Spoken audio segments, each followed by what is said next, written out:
Supreme court के courtroom में आज का दिन एक क्लासिक एग्जाम्पल था कि प्रिवेंटिव डिटेंशन केसेस सिर्फ लीगल टेक्निकलिटीज का मैटर नहीं होते, बल्कि कॉन्स्टिट्यूशनल फिलॉसफी, प्रोसीजरल सेफगार्ड और फैक्चुअल नैरेटिव्स का डेलिकेट बैलेंस का टेस्ट भी बन जाते हैं। लद्दाख एक्टिविस्ट सोनम वांगचुक के डिटेंशन को चैलेंज करने वाली पिटीशन पर हियरिंग रिज्यूम हुई और जैसे ही मैटर कॉल हुआ, एटमॉस्फेयर में वो फेमिलियर मिक्स था, सीरियसनेस, स्ट्रेटेजी और ओकेजनल कोर्टरूम विट। प्रोसीडिंग्स की शुरुआत सॉलिसिटर जनरल तुषार मेहता के सबमिशन से हुई। कोर्ट को इन्फॉर्म किया गया कि प्रीवियस ऑर्डर के कंप्लायंस में एक सील्ड कवर फाइल किया गया है। In compliance with the previous order, the pen drive has been submitted in a sealed cover.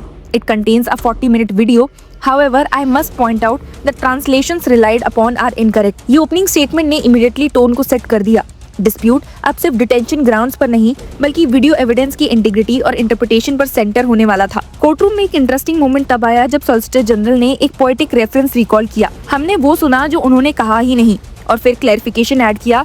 The full version reads, मैं चुप रहा तो और गलत फहमियां बढ़ी। जुडिशियल एक्सचेंजेस में कभी कभी रिटोरिक सटली एंटर करता है, लेकिन बेंच ने क्विकली कंटेक्चुअल डिसिप्लिन रिस्टोर किया। जस्टिस वरेले ने ऑब्जर्व किया, the couplet was not invoked while addressing the merits. ये एक जेंटल रिमाइंडर था कि कोर्टरूम परसुएशन और लिटरली फ्लरिश के बीच एक इनविजिबल बाउंड्री एग्जिस्ट करती है। Sealed cover submission formally record पर लिया गया। ऑर्डर डिक्टेट हुआ कि राजस्थान गवर्नमेंट के लर्नड एएजी ने sealed cover containing the pen drive place किया है, duly attested by the gazetted officers. आप सभी तो जानते हैं कि प्रिवेंटिव डिटेंशन मैटर्स में एविडेंस हैंडलिंग का प्रोसीजरल सेंसिटिविटी क्रिटिकल होता है, और कोर्ट ने इंश्योर किया कि चेन ऑफ कस्टडी और ऑथेंटिसिटी पर कोई एम्बिगुइटी ना रहे। इस शॉर्ट कंप्लायंस के बाद senior advocate Kapil Sibal petitioner की तरफ से रिजॉइंडर आर्गुमेंट्स कमेंट्स करते हुए एक कॉन्फिडेंट असर्शन के साथ आए। The pen drive will settle the controversy whether the 4 videos are included और नॉट। बेंच का रिस्पांस भी मेजर्ड और इंस्टीट्यूशनली कॉशियस था। We would prefer to examine the material ourselves, we shall review it and if necessary seek clarifications from both sides. Supreme court का ये observation preventive detention jurisprudence का एक recurring judicial instinct reflect करता है कि court खुद primary material evaluate करना चाहते हैं, स्पेशली जब लिबर्टी स्टेक्स पर हाई हो। डिस्कशन क्विकली डिटेंशन ऑर्डर के एविडेंटरी फाउंडेशन पर शिफ्ट हुआ। कोर्ट ने पॉइंटेडली पूछा, How much of the video content forms part of the detention order? Additional Solicitor General K.M. Nataraj ने respond किया, The detention order contains excerpts drawn from all videos, cumulatively around 17 minutes. इसके बाद bench का एक legally loaded hypothetical आया, जो hearing के most significant moments में से एक था. The court asked, if the detaining authority selects one sentence while omitting the preceding and succeeding portions, what would be the legal consequence? Supreme court के इस question ने प्रिवेंटिव डिटेंशन लॉ के core anxiety को capture किया। ASG Nataraj ने agree किया कि वो इस एस्पेक्ट को एड्रेस करेंगे। आगे बढ़ते हुए एडवोकेट सिब्बल ने रिजॉइंडर में फैक्चुअल नैरेटिव शार्पन किया। He said notably the 40-minute video contains no audio. Only thumbnails were shown to us.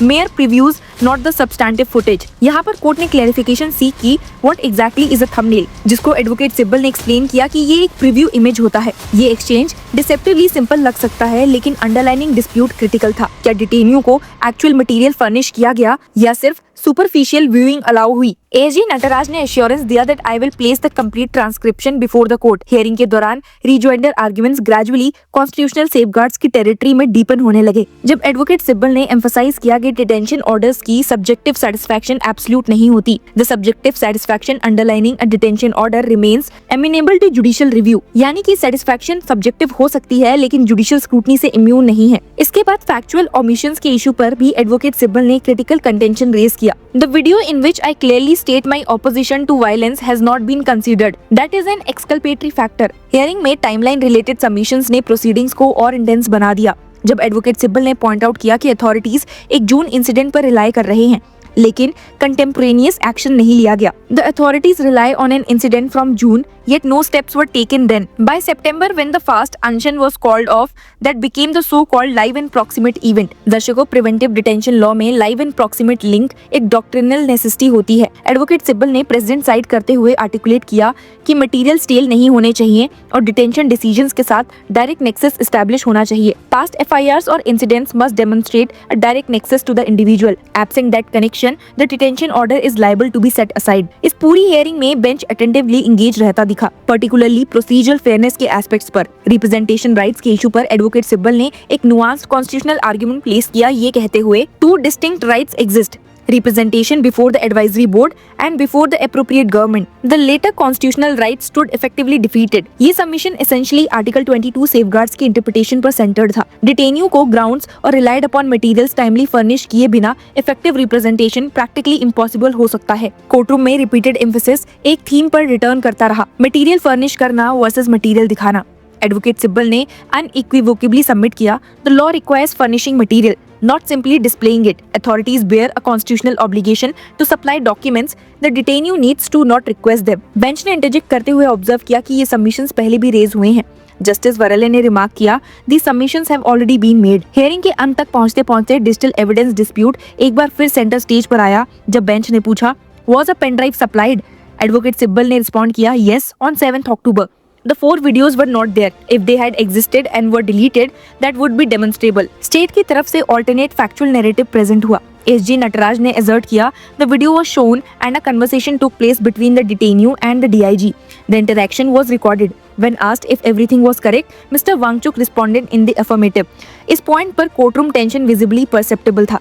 Dispute अब एविडेंटरी सफिशिएंसी और प्रोसीजरल कंप्लायंस के इंटरसेक्शन पर क्रिस्टलाइज हो चुका था. एडवोकेट सिब्बल ने एक और फैक्चुअल काउंटर रेज किया जो डिटेंशन जस्टिफिकेशन पर डायरेक्टली टारगेटेड था. It is suggested that the peace followed detention. Factually, curfew continues in Ladakh even today. ये आर्ग्यूमेंट स्टेट के पब्लिक ऑर्डर रिस्टोरेशन रैशनल को चैलेंज करता है. जस्टिस कुमार ने हाफ ह्यूमरस ऑब्जर्वेशन दिया. Your reply exceeded your usual responses by 7 minutes and 36 seconds. Perhaps I have developed the habit of closely tracking time. Advocate Sibal ने smilingly acknowledgement दिया ये कहते हुए that understood my lord, I will be mindful next time. Bench ने solicitor general को limited time allot करते हुए caution add किया that we will allow him 10 minutes.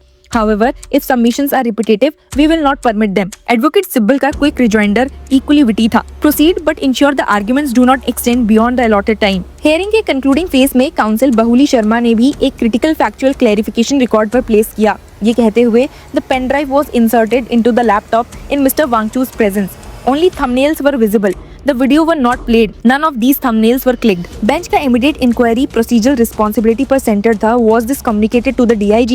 Advocate Sibal ने respond किया that is not the responsibility of the detainee. Proceedings formally wrap up हुई जब court ने रिकॉर्ड किया कि additional pen drive प्लेस की गई है. Stated to contain recordings of earlier proceedings. Matter अब next hearing के लिए मंडे को लिस्ट किया गया है जहां एसजी तुषार मेहता अपना रिजॉइंडर देंगे. आज की हेयरिंग ने एक बार फिर प्रिवेंटिव डिटेंशन ज्यूरिस्प्रूडेंस का वो फेमिलियर टेंशन फोरग्राउंड किया. State security concerns versus individual liberty safeguards, video evidence, translations, thumbnails, representation rights, हर एलिमेंट ने एक लेयर्ड कॉन्स्टिट्यूशनल डिबेट को शेप किया है. फाइनल आउटकम अभी रिजर्व नहीं है लेकिन प्रोसीडिंग्स का ट्रेजेक्टरी क्लियर सिग्नल देता है. कोर्ट एविडेंटरी रिकॉर्ड को क्लोजली एग्जामिन करेगा, पर्टिकुलरली सिलेक्टिव रिलायंस और प्रोसीजरल कंप्लायंस के डायमेंशंस पर. कोर्टरूम के बाहर लीगल सर्कल्स में डिस्कशंस ऑलरेडी इंटेंस है. क्या मटेरियल इफेक्टिवली फर्निश हुआ? क्या रिलायंस कंटेक्चुअल था? क्या लाइव लिंक डॉक्ट्रिन सेटिस्फाई होता है? ये क्वेश्चन अब अगली हियरिंग तक डिस्कोर्स का पार्ट बन चुके हैं. क्या नेक्स्ट हियरिंग में सोनम वांगचुक की बेल पर कोर्ट का स्टैंड क्लियर हो पाएगा? आपको क्या लगता है?